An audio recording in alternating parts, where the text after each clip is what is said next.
All right, I want to mention something and then see what you guys picked up on this.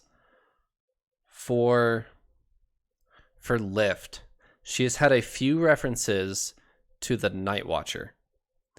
What have you guys collected for this? What do you guys think happened with this? She says a couple things to Wendell about this, and a lot of it you're just left to guess at. So what are you guys' guesses for the Night Watcher concerning Lift? I do have a pretty direct guess, which I thought of like whenever I heard about this. So it talks about, I guess, Lift went to the Night Watcher to say, "I don't want to grow up." Is the what I got from it? She's like, "Oh, I don't want to be old," so she's been 10 for 3 years or so.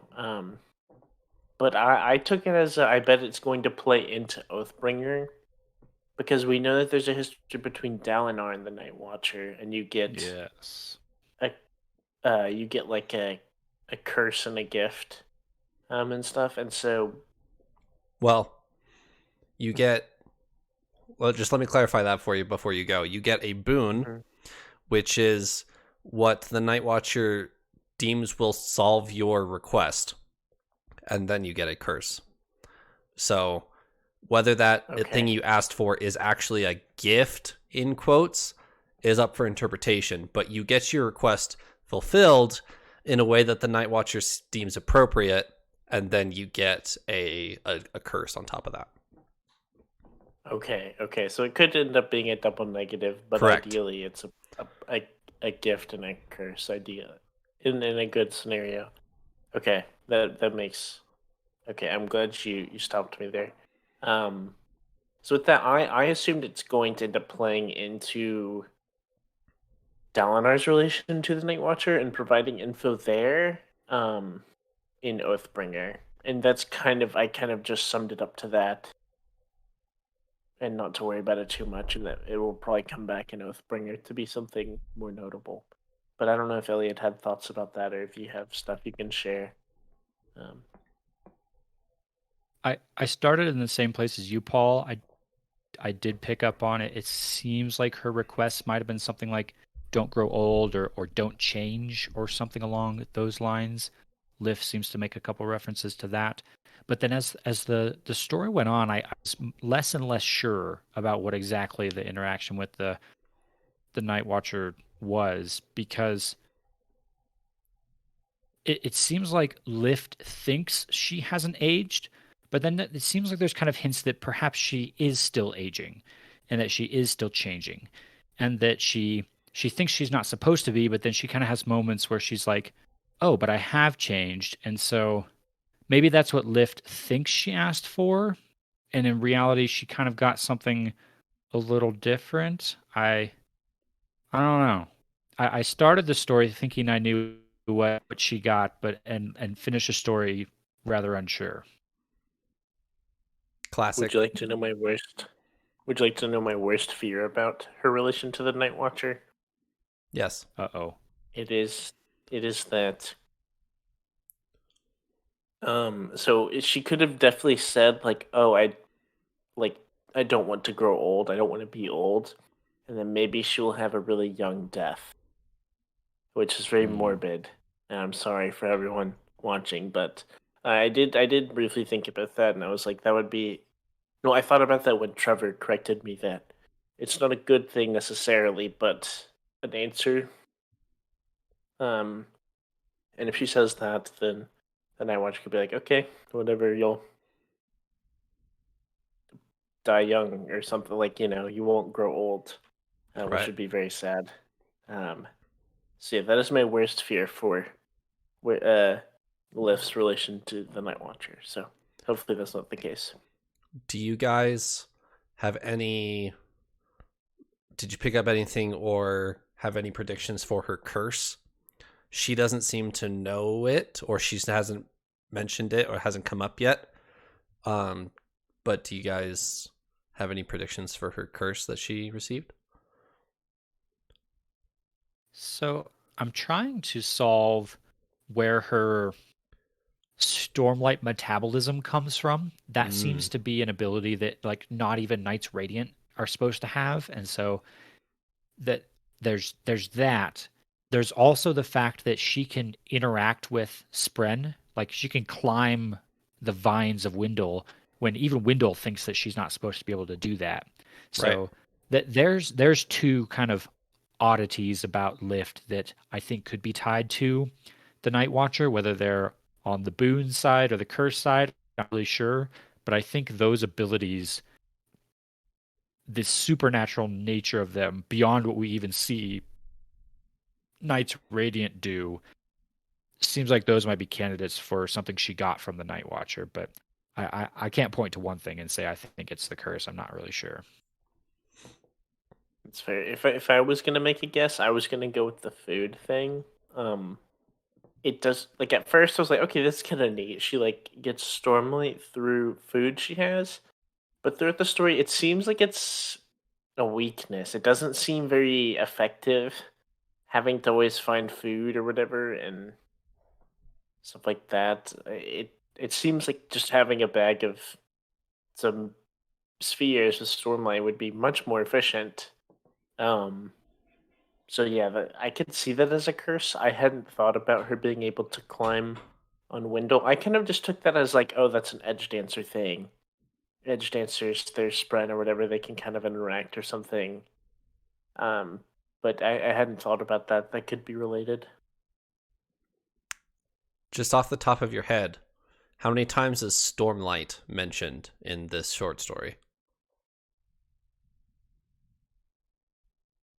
Not many. That there's a few references to all the spheres are running out of Stormlight because there hasn't been a high storm in too long of a time, and so they're all rushing to put their spheres out during this new storm, or there's not any Stormlight. But every time there's a reference to like someone wielding Stormlight, it's always just using the term glow or awesomeness, like Lift glows or darkness glows.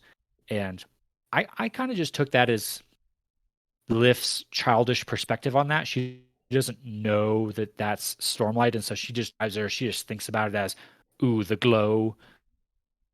And I kind of translated ahead to Stormlight, but now that you mention that, Stormlight definitely is not mentioned nearly as often as we're used to seeing. And Lift herself, at least does not consciously have Stormlight on her. At least she's not mentioning it. Like all of our Surge Binders so far have been talking about their sphere pouch and Stormlight and high storms and making sure you're flying at the head of the storm and that type of thing like that for Kaladin and Zeth's fight, etc., etc. She has not mentioned spheres or Stormlight once. She's just obsessed with food. So is that a Edge Dancer thing? Is that a Lift thing? Is that a Night Watcher thing? We'll have to wait and find out. Well, you will. I was gonna. Yeah, you're right. Stormlight is not pointed to near as much. The most notable thing I could think of was, I forget what they call her. The lady at the end who's like a surge binder. The stump. Yes, the stump. The stump. The stump is a surge binder. They talk a lot about her, having infused spheres and kind of trading those and getting all these infused spheres and using Stormlight and stuff like that. So I would say that's the most notable mention. It talks about. I feel like that comes up a bit at the end of the book, but yeah, you're right. There's not that much mention. I don't think Lift has a big grasp on it, and she even says at one point, like, "Why do I want money?" Like she doesn't care about money and stuff like that. So yeah. I think it's really funny that the stump, as we call her, is introduced as like this old grouchy lady who she's running this orphanage, but she has no like. She sticks to her rules of like you're allowed 2 meals, you can have them whenever you want, but you're exactly like 2 meals or 3 meals or whatever she says, and like she's a huge stickler for the rules, and then turns out at the end that she's a fledgling edge dancer and she barely knows it. She's figured out that she's using Stormlight because she's swapping Stormlight like in the alley for dun spheres and infused spheres, and she's kind of figured out what's happening because she can heal, as Lift is figured out that like, wait, I didn't heal this person. Oh, she did. So, she's definitely figured out that she's been healing and what we assume to be an Edgedancer. And for the rules that you guys know, there is going to be another order that can heal, because orders share one ability with their neighbors. Which brings me back to our Skybreaker friends.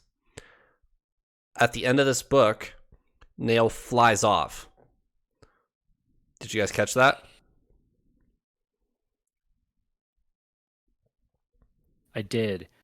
I also noticed that even his apprentice people can fly when they head out to go get the they think they're chasing a surge binder. In reality, they run into our monster man creepy guy, but they fly as well. And so I started thinking down along the same lines that I think you're leading us down here, Trevor. And that was, okay, what are the surges? What are the powers that surge or that Skybreakers have?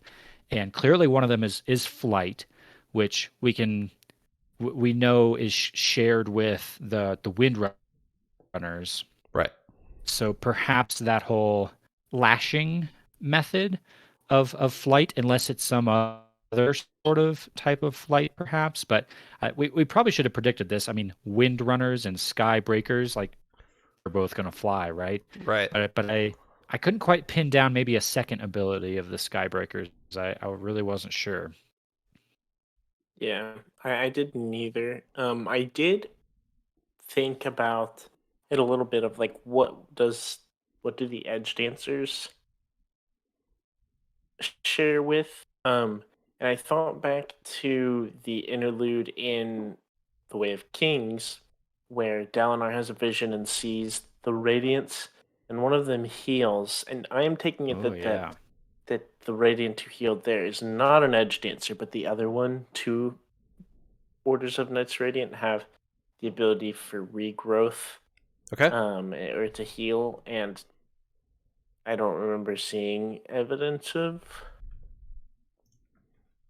healing or of other things, so it's a little confusing, I guess. But yeah, but I was just kind of making that guess there that we've seen whatever the other half of the Edgedancer people are. So Can I give you guys a hint? Because you guys have actually seen it, but you don't know. I don't know if you have recognized it. Well, is it the old man that Nail killed? Because he was doing healing as well. He was with the street kids, but the description of his spren didn't seem like a Windle type spren. It seemed like a different spren, which would lead me to guess that he's a different order. Is that where you were going, or is there another one? There's another one.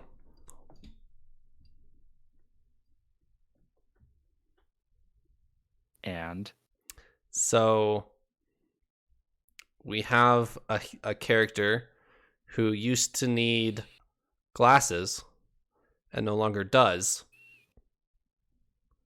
Do you know who that is? Is it Renarin? It is that was Renarin. gonna be Renarin my is. guess.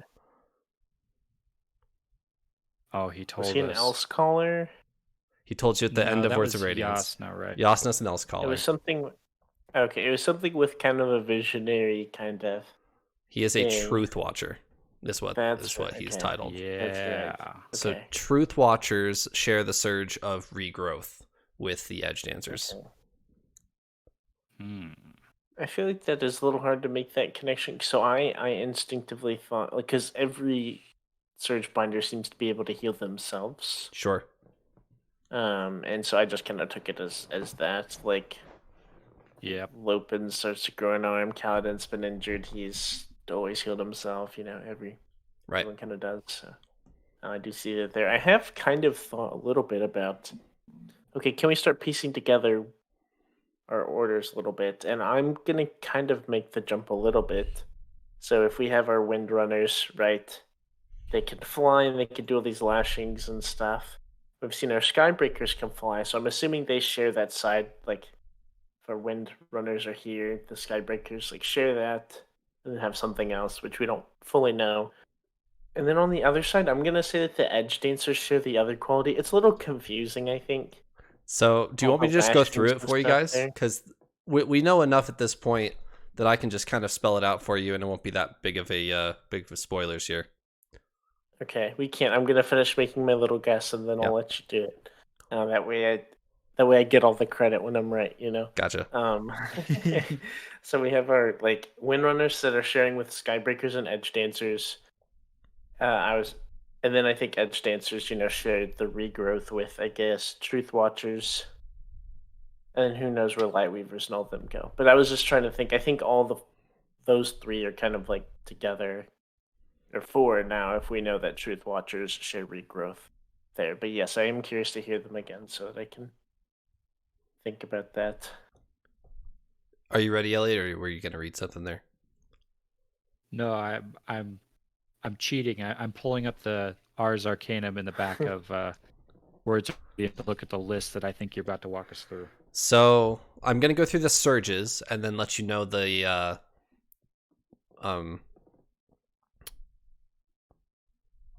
the orders that can equip them. Yeah.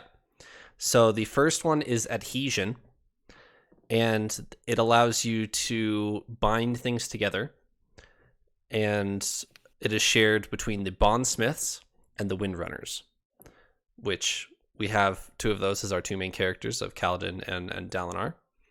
The next one is Gravitation, which is the control of gravity, and it allows you to do the lashings, which we've seen, and it is shared between the Windrunners and the Skybreakers, which you guys have figured out so far.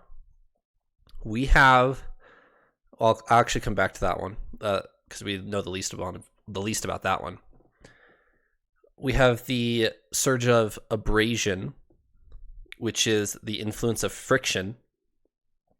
Surgebinder can make his or her body near frictionless, and it is used by the Edgedancers and the Dustbringers. We have the surge of regrowth, or progression, if you want to have the fancy word for it, and it's shared by the Edgedancers and the Truth Watchers. It essentially allows external healing, externally from your Stormlight that can heal yourself. We have Illumination, which can project light via Stormlight. It can manipulate Stormlight, basically, in a visual way. We've seen a lot of that. And Lightweavers and Truth Watchers share that one. We have Transformation, which is soul casting, and Elsecallers and Lightweavers share that one. We have Transportation, which is the surge of motion, and Teleportation is also included in this. Elsecallers and Will Shapers can control that one. We have Cohesion, which I'm just going to read this one because there's a lot of fancy words here. The surge of strong axial interconnection. Surgebinders can mold solid materials as if it were liquid to solid to gas. And that one is used by Will Shapers and Stone Wards. And we have Tension, which we don't know much about. It says the wiki, so I'm not going to go into that one, but that one is Stone Wards and Bondsmiths. And then the one that I skipped is Division, and it is the surge of destruction and decay and tearing things apart, removing things from other things, and it is shared by Skybreakers and Dustbringers.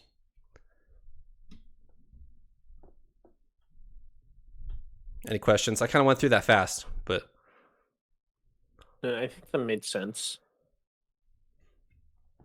So Yeah. the three that we know, the three orders that we know near nothing about at this point are Stone Wards, Dustbringers, and Will Shapers, right? Like we haven't met any of the three of those. Mm-hmm. So those surges that we were told we don't know that much about. So Any questions there? I'm really curious about the cohesion one you mentioned. Just we haven't seen it in practice at all, as far as we know. And maybe if so, then it's definitely something that I'll have to reread to notice. You haven't seen it explicitly explained to you. I will put it that way. But Yasna does appear right in front of Wit. I will say that. She just appears in front of him, and Wit knew she was coming. This is like out in the middle of nowhere, we're assuming. Yeah. But you said cohesion was it's like kind of transferring items from like liquid, solid to mist to all those like things and stuff. Yeah. Yeah, that was the wrong one. Sorry. I thought you said transportation. Yeah, cohesion is solid to liquid to gas. Yeah. Yeah, that was the one I was thinking. I feel like we haven't seen that, like I said, or if we have, it's something that we haven't noticed because we didn't know about it formally. But that's something that I'm really curious about because that seems pretty cool. The only thing I will say about that one is, do you guys remember the interlude that, Paul, you were referencing earlier, with Dalinar and the Midnight Essence? Do you remember how they were explained or how they were described? They were like smoky, yeah. They were smoke, but their bodies were like a sack of like liquid, and if you touched it, it gave in, and it was kind of just like an inflated balloon. So there's some weird like gas, liquid, solid visualization going on there. That I'll remind you of that. Interesting. So yeah, it's like someone could have been manipulating the like basically the fabric of what, I don't know, makes them up or whatever. That's kind of interesting. I had not ever thought about that. That seems like that I'm one very would be curious. Cool, honestly. I should have been a very curious Stonewood. to What the see. heck? Yeah. I'm very curious to see more of these in action. Yeah, like that one that you're talking about there, Paul, and some of these other ones of even that description kind of has me wondering, like, well, what all could you do with that? Because as we've seen, the knights can get fairly creative with how they use their powers. So hopefully we'll see some new powers in Oathbringer. I can confirm you will see new powers in Oathbringer. That is a spoiler. I will give that one up. Thank you. Cha-ching. All right. As far as like Edgedancer as a whole, as a short story, did you guys enjoy it? Are you just like super can't wait to get into Oathbringer, so you were like, okay, I guess we'll read this before Oathbringer? Because that's how I was. But I did enjoy Edgedancer on a reread perspective. But on my first read, I wasn't a huge fan of Edgedancer. But what were you guys' thoughts as Edgedancer as a story, as kind of separating it from the in-world lore, if you will? I really enjoyed it. I thought it was great. I thought it was fun. I was reading it a little quicker than I read like Words of Radiance or going into Oathbreaker, which I actually felt. Trevor, I think you recommended this. I think I felt appropriate for the story. That there were some good nuggets to find in there, but it was more of a lighthearted, just kind of jaunt through this part of Roshar. There were some important parts, but at the same time, it was just kind of Lift goofing around and eating pancakes all the time, and that it was fun. It was fun. Yeah, I can agree. So I think I was a little more excited for Edgedancer than I should have been. I was really excited, partly because we're in Roshar, partly because it really plays into this whole interlude thing I like. This was basically just one long interlude. Yeah. But I felt like there wasn't that much digging to do. Like it wasn't that deep. I'm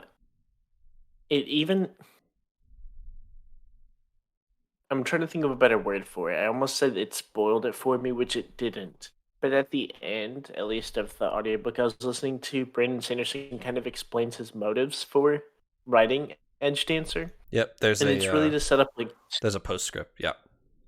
Yeah, it's really to just set up 2 points, like kind of like setting up with Lift, because we need to know like a little bit about her before the way she's going to be used. And one other thing that I don't remember And off the top of setting my up head, I want Nail. to say it's with Nile. Yeah, Yep. that's right. Um, and so basically, that's the only two things that needed to be done.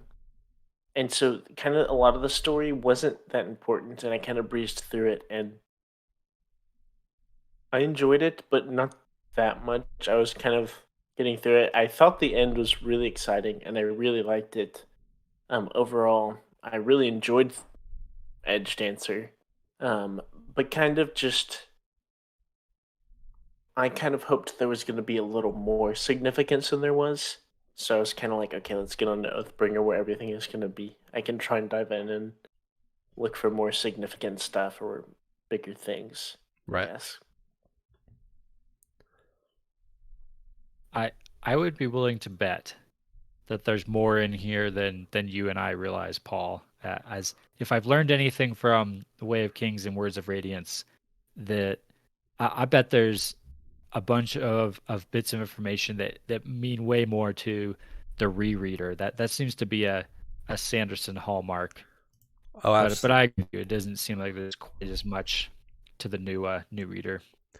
Well, and bouncing off of this into another little rabbit hole here, which we've mentioned, but we haven't really dug into, the Sleepless.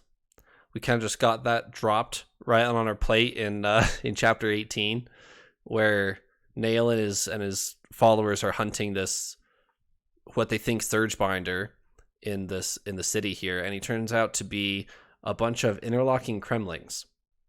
What are your guys' thoughts on this? Did you have a visual of what was happening? Because I don't know if you guys are familiar with the Pirates of the Caribbean, but in the third movie, there's the goddess whatever lady, and she explodes into like 100,000 crabs or something on the boat. That's instantly what I thought of when I read this part of the book. Is just this person exploding into a bunch of crabs. But what were you guys' thoughts on the Sleepless? Oh, I have a couple things to say. One of which, oh, so slightly wrapping up the former point. I do understand there's going to be a whole lot of stuff from a rereader's perspective. I just felt like it was significantly less than in the major books, and I was hoping for a little more. But I don't know until I go back and reread after we've read everything. Anyways, with the Sleepless though, I was I was a little concerned because it seemed like it just happened and then they moved on like nothing happened, and I was like, well, like, can we talk about it for like more than 2 minutes? Like, can we at least acknowledge what happened? Um, so the Sleepless also it brought back. We don't know, but at least hearing it the first time, I assumed that Axes, one of our previous interlude people, was also a Sleepless because Okay. this guy knew him, and it was in the same like little part as he's talking about his family or whatever. I don't know, all this kind of weird stuff. So I was like, is Axes Sleepless or a Knights Radiant, or I don't know, weird stuff going on. But yeah, it was really that entire scene. I also felt was a little uncharacteristically dark. We've had some dark theme, like definitely dark themes throughout the Stormlight Archive books and Roshar. Um, but I feel like this was just way more like grotesque vision, like creepy, like horror movie kind of imagery going on, and I was like, "Whoa! Like, what's going on? Like, she's 13. Like, you're too young, like, to see this. Like, go get some food." You know, it was really like intense and like really creepy, which was different, and I thought it was kind of neat just because it was really mysterious. But it makes no sense to me in the current things, like the issues at hand. How does this guy fit into anything right now? I don't know. I don't know how these guys are supposed to be incorporated. It's just kind of hmm, right now. I'm discounting it as well. There's a ton of really weird stuff in Roshar, but I'm not gonna think about it too much more right now. I feel like it's got From to a for how bizarre he was. There's got to be so much more to it. But like, where there's no room for that right now. We've got a million other problems. So I will say for a first time reader, that's exactly what you should be feeling. That was super weird. I have no idea what the implications are for that, and I'm not going to think about it. I'm just going to keep reading. Oh, I'm thinking about it. I totally understand that you're supposed to just be like, "Whoa, what was that? Oh well." But oh no, that is probably the biggest thing I am dwelling on coming out of this book is that encounter right there took things to a new level for me in the entire world of Roshar. That was like a hold on a second. We've seen Knights Radiant wielding powers. We've now met Heralds wielding powers. This dude feels like a whole other level of like power, just kind of like lurking in the background. Like, wait, hold a second, who are these guys? And he even kind of makes reference. So I couldn't tell. He keeps using the pronoun we, which Capitalized, right? As I was reading, perhaps I think it is. I don't remember. It may well be. I kind of at first I took that to mean there's more than one of him. Like there's a whole group of these ridiculously powerful. You can't kill him because he's just a conglomeration of a million little Kremlings. But then I kind of wondered, like, is he actually really just referring to himself as we, all these Kremlings? Right. So I can't decide if he's like a one-off or if there's like a whole group of these dudes, but I'm like whoa, what else is out there in Roshar? He mentions that he's watching the assassin, the surgeon, the liar. We know who those characters are. Those are our main characters, and he knows who they are too. Is this like another layer of the onion of people pulling the strings? Like there's the Taravangians and the Ghost Bloods of the world, behind the scenes. Is this guy like the behind the scenes, Cthulhu controlling the entire world? Like what is going on here? Also, just to play into your little we question, like, is he referring to himself as we? Is he referring to him and his people as we? The thought that I can't shake is that whoever the we, in the context of there's multiple people like him, let's say it's an entire race. Uh-huh. I'm just thinking that it's just some overlord that is all of them at once. It just controls the Kremlings, and so he has multiple people, I guess. So it's just like some greater being. I don't know. Maybe it's one of the gods with odium and honor them. It's just, I don't know, Mr. Kremling Man, and just has all these little Kremling guys running around that can't really die because they're just made of Kremlings. And it's a lot. And like you said, it is interesting to think of just how many characters have been behind the scenes and you don't really know it. Yeah, and he's really just like the shady guy off in the background that you're like, ooh. But I just want to highlight real quick. You said odium and honor and Mr. Kremling Man are going to be the three guys. Just wanted to highlight that for you. Yeah. So we have odium and honor, and Mr. Kremling Man isn't confirmed, but that would make sense. Is that one word, or is that a name, or is that like a title? Mr. Kremling Man, like, got it. Yeah. He could be like, oh, just call me George because his name is George Kremling Man or something. But you're being formal, so you're saying Mr. Kremling Man. Got it. You definitely want to address him as Mr. when you're. Yes, of course. You would not want to be on his bad side. Oh no, Mr. Kremling Man. You don't say George. Oh yeah, you don't call him by his first name. Oh no, that would be impolite. So Mr. Kremling Man. I don't know. So I always have this notion, which I can't. This is how my brain works. I'm assuming that all the evil, all the bad things going on are correlated to each other. Okay. That they're in accordance, some way connected. I will leave the Parshendi as separate from that. But everyone who's like evil on Roshar, the Ghost Bloods, all these like people, Taravangian, all this stuff that's going on, I just have this notion that somehow it's connected because it has to come to a point so at some point. But I can't do that. I just can't. There's way too much stuff that here's what I'm gonna say for that. You said everything that's bad has to be connected, but then you have to define bad. How are you like bad from whose perspective? Is the Night Watcher bad? Are the Ghostbloods bad? Is Taravangian bad? He wouldn't define himself as bad. He would say he's doing bad things in order to do a good thing, and so he's a good person.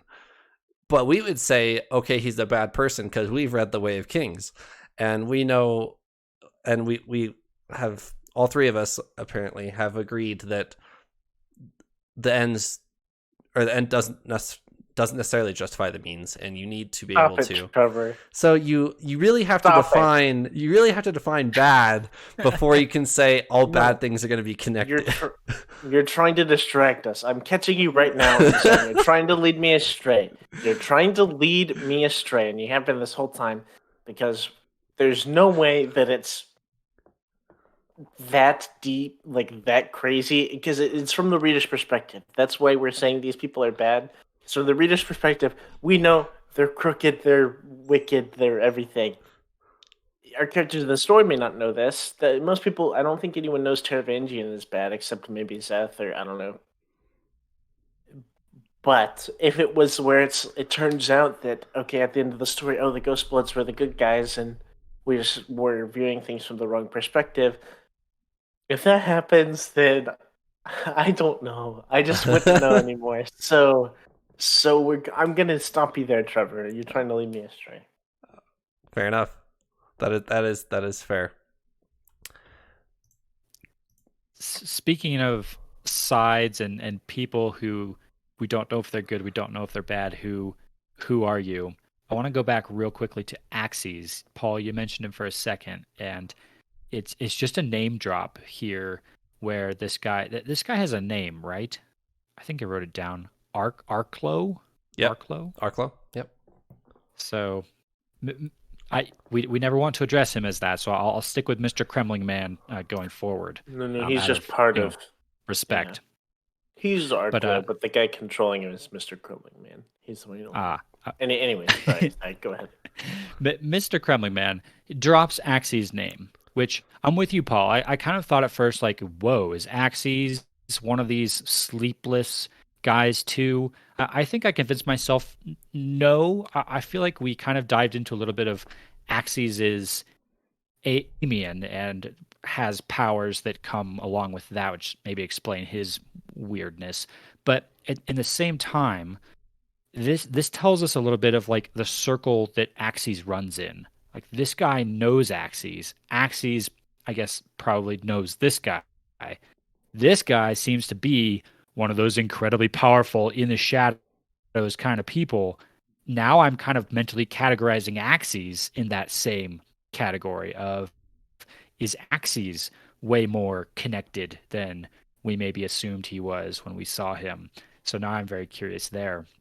Also, just the whole like philosophy side of things. Arklo, Mr. Kremling Man, goes on and on about he's trying to build his philosophy, and I need this information from you, my dear little Lift, to flesh out my philosophy. And that sounds like Axes would do. Like Axes just traveling the world, like trying to learn about Spren and learn about the world. Like that's sort of what this guy appears to be doing too. So now I'm kind of Mr. Kremling Man and Axes are in the same gentleman's club, I think.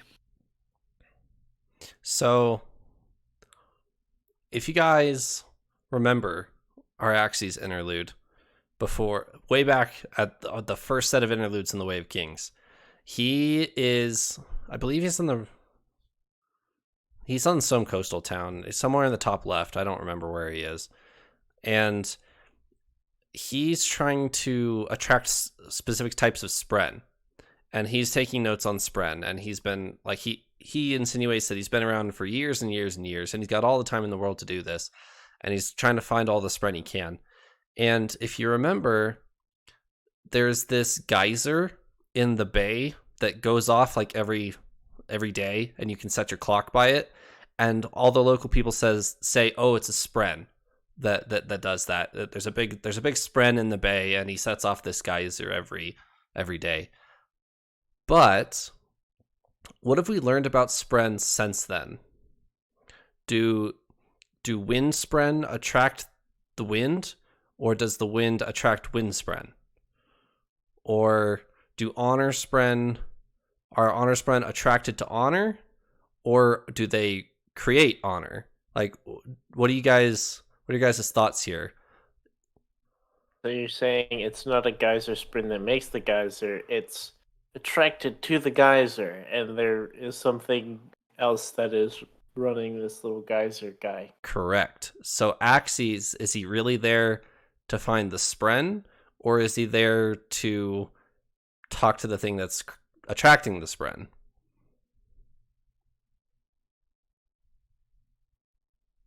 Probably talk to the thing that's attracting the spren. Good guess, Paul. I'm proud of you. Thanks. Woo. Anyway, just some. So here's a nice Brandon Sanderson a pen for you right now. That back in the Way of Kings, you didn't know anything about spren. Like, they were just weird, creepy things that crawled out of the ground when you were in pain, and, like, you know, danced around fires and stuff. And whereas it created geysers in the middle of the water. But as you get to learn things, and then you go back and reread, you can start connecting dots of, wait, this spren isn't creating this geyser. The spren are attracted to this geyser. What's actually creating this, you know? So there's... It's just one example of how Brandon Sanderson appeals to the rereader, and how many layers there are to these books, and how much he's mapped at the beginning, like years and years and years down the line through these books, which I'm a huge fan of. It's part of the reason why I started this podcast, because these books have so much reread value, and I wanted to catch you guys on your first read, partly for most of our audience's enjoyment, because they've read it and they can laugh at you, but then also so that we can look back on this and see how naive you guys were and kind of laugh about it later. So just wanted to highlight that for you. That is pretty cool. Good point. Any more thoughts on Mr. Kremling Man or the rest of Edgedancer?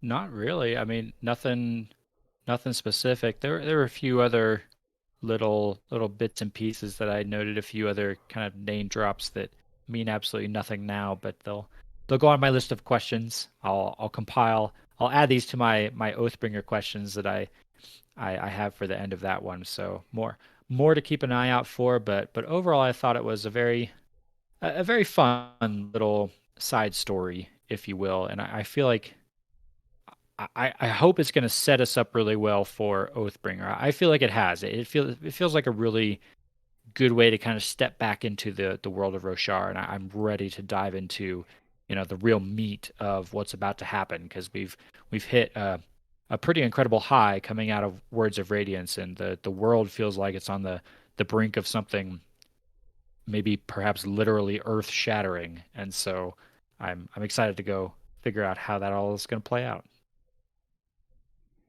Paul?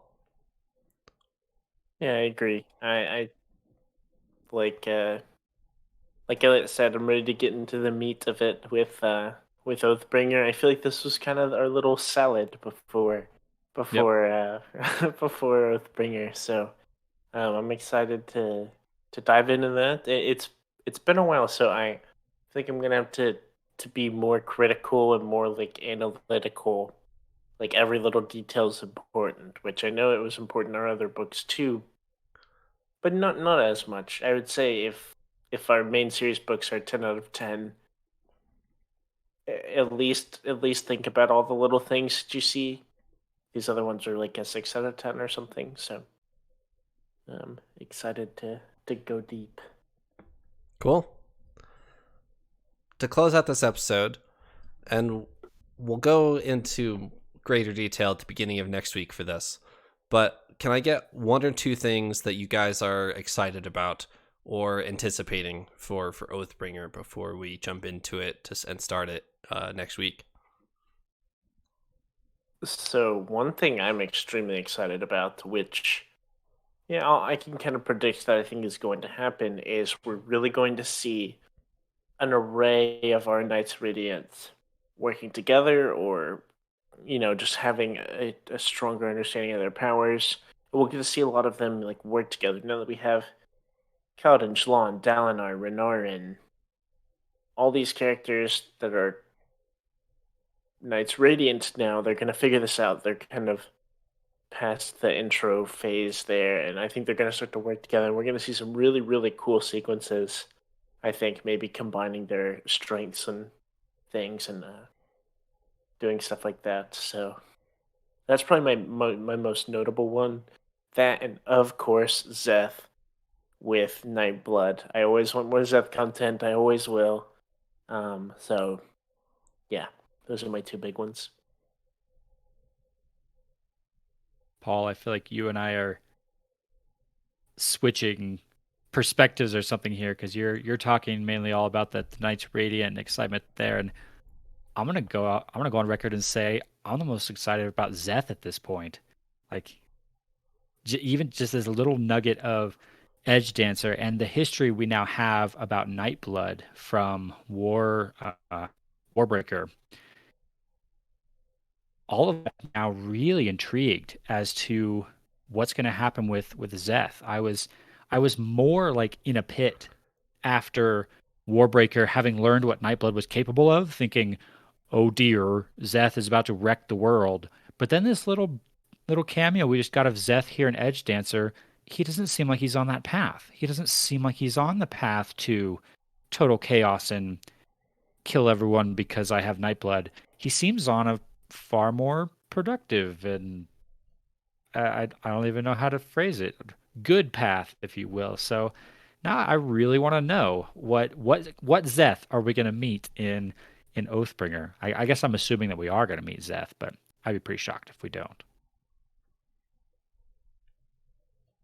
So as a first time reader, I remember going into Oathbringer wanting more Syl, because for half of Words of Radiance, Syl's dead, kind of. Like she's either dying or dead or in slumber or whatever you want to define that as. But you don't really get that much. Yeah, you don't really get that much Syl in Words of Radiance. So going into Oathbringer, I was excited for more Syl. So that's what I'm looking forward to. All right. With that, we can conclude our episode on Edgedancer. Next week, we'll be doing the prologue through Chapter 2 of Oathbringer. We'll be taking it more nice and slow, back to our normal pace of 3 or 4 chapters a week. And then we will be getting into Oathbringer. So thanks for joining me, Paul and Eliot. We got plenty more to come. And also, the day this goes live will be a 1-year anniversary for our podcast. So congratulations, and to you too, for we've been doing this for a year now. So thanks for joining me, guys. And thanks to all of you guys out there who have made this possible over the year that we've done this. The amount of interaction we've seen from you guys has been so awesome, both on our Discord channel and YouTube comments and all over. So a huge thank you to you guys for sticking with us for a whole year. Yeah, I must say it's been super rewarding and honestly just fun to see the interactions with our YouTube videos and our Discord channel, all the fun memes that go on there, and people's comments and stuff. It's honestly incredible, and I honestly didn't think we would have such a fun little group of people to talk to and stuff, but it's been really awesome. So 1 year down, and maybe a year from now we'll be current, maybe. That's optimistic. Yeah. I don't know about that, Paul. Yeah, current with maybe we'll be in Rhythm of We'll be Force. close. Yeah, they are long. Oathbringer's really long, so We'll see. The word count does increase with each book, so I'm speaking it into existence. So, All right. We will see you guys next week. Thanks for joining me, Paul and Elliot. See you of next course. time.